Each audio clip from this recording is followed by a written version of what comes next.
병원 검사는 정상이라는데 왜 내 몸은 별로일까요? 좋다는 영양제도 다 챙겨 먹고 좋다는 식단도 다 하는데 왜 내 몸은 그대로일까요? 그래서 답답하셨다면 오늘 영상이 도움이 되실 겁니다. 신경과 전문의인 제가 환자, 구독자분들과 소통하면서 알게 된 것이 있는데요. 우리는 너무 많은 정보 속에 살고 있지만 정작 내 몸에 대해서는 제대로 모르고 산다는 겁니다.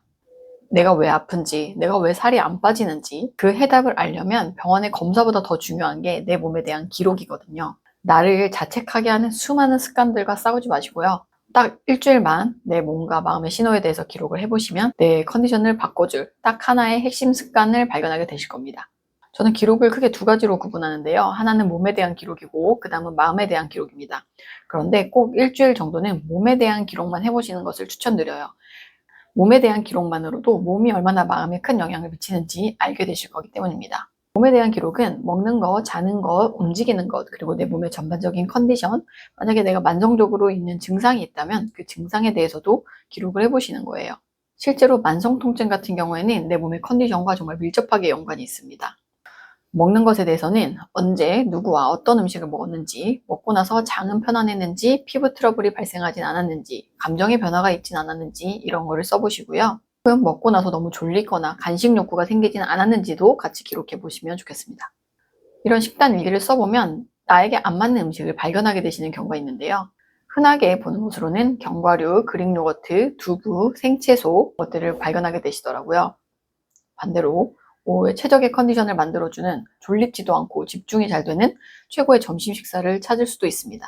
만약 하루 중에 안 좋은 음식들, 설밀나티 가공식품이죠. 이런 거를 먹게 됐다면 어떤 상황에서 왜 먹게 됐는지를 써보시면 되는데요. 누가 먹자고 해서 먹었을 수도 있고 지나가다 냄새가 나서 시켰을 수도 있고 하루를 잘 보낸 나를 위한 보상 심리에서 시켰을 수도 있습니다. 왜 먹게 됐는지를 알아야 자책을 하지 않고 다른 행동으로 바꾸려면 어떻게 해야 되는지를 알 수 있게 됩니다. 수면에 대해서는 전체 수면 시간, 잠들기까지 걸린 시간, 중간에 깼는지, 아침에 일어났을 때 푹 잔 개운한 느낌이 드는지를 써보시면 됩니다. 수면에 대해 써보면 알게 되는 것이 수면의 질이 그 다음날의 컨디션과 식욕, 전반적인 에너지 수준에 다 영향을 미친다는 걸 알게 되거든요. 반대로 하루를 어떻게 보냈느냐가 수면에도 영향을 주게 되겠죠. 저녁을 너무 늦게 먹는 것도 수면의 질을 나쁘게 할 것이고 핸드폰을 늦게까지 본다거나 낮에 너무 신체 활동이 적었다거나 햇빛을 쬐지 않았다거나 스트레스가 너무 많은 날엔 잠을 잘 못 잘 수도 있겠죠.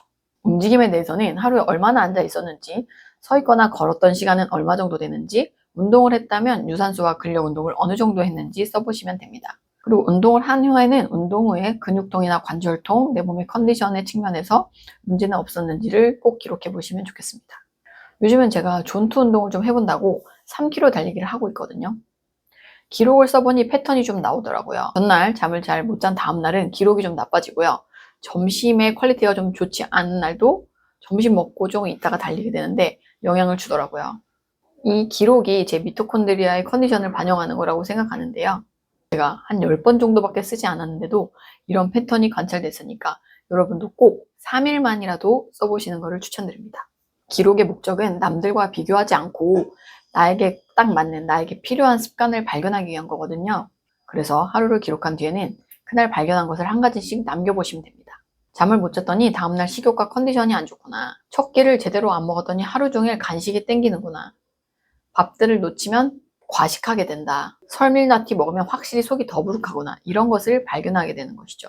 이렇게 기록을 하다 보면 지금 나에게 가장 필요한 게 뭔지를 아시게 됩니다. 저는 수면이 제일 중요하다고 보고 그 다음에 그날 하루의 첫 끼를 무엇으로 먹는가가 중요하다고 생각하는데요. 만약에 나는 아침마다 빵과 커피를 먹는 사람이었습니다. 그래서 이제부터는 빵을 끊기로 했어요. 아침 빵을 대신할 수 있는 게 무엇인지를 실험해 보는 거예요. 그러면서 빵을 안 먹어도 되는지. 그런데도 어떤 날은 꼭 빵을 먹고 싶은 날이 있을 겁니다. 그러면 그날은 먹되 그날 빵이 먹고 싶은 이유가 뭐였는지를 생각해 보는 거예요. 전날 잠을 잘 못 잤는지, 아침에 컨디션이 별로였는지 이런 거를 확인해 보셔야 되겠죠. 우리가 어떤 행동을 하거나 불편한 증상이 생기는 이유는 내 몸을 도와주려고 생기는 적응 과정입니다. 달리기 하는데 두통이 생겼다면 그 달리기의 수준이 내 신체 부하를 넘어서기 때문에 두통이 생긴 거거든요. 그러면 남들이 1시간 달린다고 나도 1시간 달릴 것이 아니라 내가 안 아픈 수준으로 맞춰서 점진적으로 운동량을 늘려야 하는 거겠죠.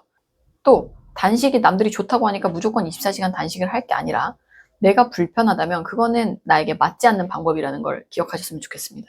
지금의 나의 상태를 내가 나쁜 것이다, 무조건 바꿔야 된다고 생각하시기보다는 지금 내 몸에 무엇이 필요한가, 어떤 게 필요해서 내 몸이 이런 보상작용을 만들었을지에 대해서 생각해 보시면 좋겠습니다. 내 몸이 힘들었던 점, 이런 보상작용이 생기게 된 과정을 따라가다 보면 결국 마음의 문제를 만나게 되거든요. 나는 불안하면 빵이 먹고 싶다. 뭔가 하루가 헛헛하면 맥주가 땡긴다. 이런 것을 발견하게 됩니다. 그때 마음의 기록을 시작하시면 돼요. 몸에 대한 기록이 지금 나에게 가장 필요한 습관이 무엇인지를 알아보는 거였다면 마음에 대한 기록은 지금 내 몸을 힘들게 하는 스토리텔링이 무엇인지 알아보는 겁니다. 저는 크게 4가지로 나누어서 기록을 하는데요. 스트레스, 행복이나 평온, 관계, 일에 대해서 써봅니다. 스트레스 받았던 상황을 쓰다 보면 내가 가장 두려워하는 게 뭔지 알게 되는데요. 짜증이 많은 사람은 겁이 많은 거거든요. 써보니까 제가 쓸모없는 사람이 되는 것이 가장 무서웠더라고요. 누가 저를 평가하는 듯한 말을 한다거나 그렇게 느껴지면 저는 스트레스를 엄청 받았더라고요. 평생을 경쟁 구도에서 사셨던 어떤 분들은 오디션 프로그램을 보는 것만으로도 굉장한 스트레스를 느낀다고 하시더라고요. 저는 쓸모를 입증하는 삶에 집착을 했고 인정 중독의 상태였구나, 이거를 수용하게 된 거죠. 처음에는 남한테 인정받으려고 열심히 산 시간이 좀 억울했었는데요. 그래서 아빠 탓도 참 많이 했습니다. 술 마시면 엄청 아빠 욕하고 그랬거든요. 그런데 그 사실에 대해서 저항하지 않고 제가 수용하니까 비로소 제가 편해지더라고요. 오히려 인정 욕구 덕에 어느 정도 성취를 이뤘다고 생각하니까 저에 대한 연민, 존중, 감사가 이어지는 거죠. 그럼에도 불구하고 한 번씩 제가 스트레스 받는 상황을 보다 보면 역시 그 쓸모에 집착하고 있을 때가 있는데요. 그럴 때는 이 불안을 어떻게 좋게 써먹을 수 있을까 생각해 봅니다. 레몬을 주면 레모네이드를 만들려고 하잖아요. 저는 그게 이런 말일 거라고 생각하는데요. 여기서 중요한 점은 이게 저도 바로 되지 않았다는 거예요. 특히 지금도 몸이 상태가 좋지 않거나 잠을 잘 못 잔 다음날, 이런 날은 당연히 안 됩니다. 그래서 몸을 먼저 회복하고 이 과정이 있어야 된다는 거죠. 이제 내가 행복했던, 평온했던 순간을 써보시면 되는데 이게 없는 분도 있으실 거예요. 저도 한 3개월은 이게 없었거든요. 그러면 오늘 내가 본 컨텐츠, 유튜브나 뭐 넷플릭스 중에 기억에 남는 거, 이런 거라도 한 줄 써보시고요. 내일 내가 뭘 하면 행복할지 잠깐 생각해 보세요. 대신 바로 할 수 있는 것들, 산책하는 거나 차를 마시거나 뭐 영화를 보는 거나 명상을 하거나 이런 것들을 써보시고 내일 그거를 해보고 그때 기분이 어땠는지, 즐거웠는지 그것까지 꼭 기록을 해보시면 좋겠습니다. 생각보다 사람들이 우리가 뭘 할 때 즐겁고 행복하고 평온한지를 잘 모르거든요. 근데 그런 감각을 깨우는 시간이 필요하더라고요. 만약에 스트레스도 없고 행복도 없고 나는 그냥 매일 똑같다, 무감정이다, 이런 생각을 하시는 분도 있을 건데요. 그런 경우에는 관계와 일에 대해서 써보시는 걸 추천드립니다. 오늘 나는 누구를 만났고 누구와 대화를 나눴는지, 그때 그 대화나 소통에서 느낀 감정이 어떤지, 이걸 쓰면 지금 내가 처한 환경을 알게 돼요. 나에게 좋은 에너지를 주는 사람이 누가 있고 나에게 나쁜 에너지를 주는 사람이 누가 있는지, 그런 관계가 있는지, 나는 그분들에게 또 어떤 에너지를 주고 있는지, 이런 걸 알게 되거든요. 관계에서 내가 계속 안 좋은 에너지를 주고받는다고 느낀다면 그 이유에 대해서 좀 고민을 해봐야 되겠죠. 일에 대해서는 내가 오늘 해결해야 했던 가장 중요한 문제가 무엇이었는지 써보시면 좋겠습니다. 매일 하는 일에 의미만 찾아도 자기 효능감이 높아지거든요. 가정을 돌보는 일을 하더라도 매일 똑같은 삶을 산다고 하면 너무 지루하지만 하루에 하나씩 의미만 부여해도 일상이 달라집니다. 그냥 내가 내 일상을 보는 스토리텔링, 프레임을 바꿔버리는 거죠. 저도 사실 하루를 요약한다면 출근, 진료, 퇴근, 애 보고, 잠자기, 이걸로 끝이거든요. 그런데 저의 하루를 이렇게 정리하지 않고 내가 오늘 알게 된 게 있는지, 내가 기억해야 될 것이 있는지, 고민해야 할 문제가 있는지, 이걸 정리하면 그것만으로도 오늘 하루가 되게 알찬 느낌이 듭니다. 그런 시간들이 쌓였기 때문에 제가 이런 컨텐츠를 만들고 있는 거겠죠. 예전에는 무조건 많은 인풋을 넣으려고 했거든요. 강의도 듣고 책도 보고 뭔가를 계속 집어넣는데 바빴던 것 같은데요. 요즘은 많은 것을 넣지 않더라도 내가 오늘 들은 내용, 내가 읽은 것을 내 삶과 연결시켜서 내 것으로 소화시키는데 시간을 더 많이 쓰고 있습니다. 기록해보면 알게 되는 것이 있는데 내가 그동안 나에 대해 정말 잘 모르고 살았다는 것을 알게 되거든요. 사실 누가 물어봐 주지도 않고 궁금해하지도 않고 나도 궁금해하지 않으니까요. 하루에 다른 사람의 생각은 진짜 얼마나 많이 듣습니까? 꼭 하루에 30분, 릴스 30개 볼 시간만이라도 나 자신의 생각을 듣는데 써보시면 좋겠습니다. 저도 5년 전까지는 정말 시간 단위로 계획을 짜서 정말 열심히 살았는데 그런데도 왜 달라지는 게 없는가 항상 불행했거든요. 그런데 저는 그때 일을 그만뒀던 게 인생의 터닝 포인트였고요. 갑자기 텅 빈 시간, 아무것도 안 해도 되는, 쓸모없이 보내도 되는 시간이 생겼던 게 제 변화의 시작이었던 것 같습니다. 지금은 시간 관리를 억지로 하지 않거든요. 그냥 남는 시간에 이렇게 영상을 찍고 편집을 해서 업로드를 하고 있는데요. 이런 활동을 하는 것이 저는 넷플릭스를 보는 것보다 더 행복하더라고요. 돌고 돌아 다시 쓸모 있는 인간인가 싶긴 한데, 저는 어쨌든 누군가에게 가치 있게 쓰여진다는 느낌을 가질 때 행복하다는 걸 알게 된 거죠.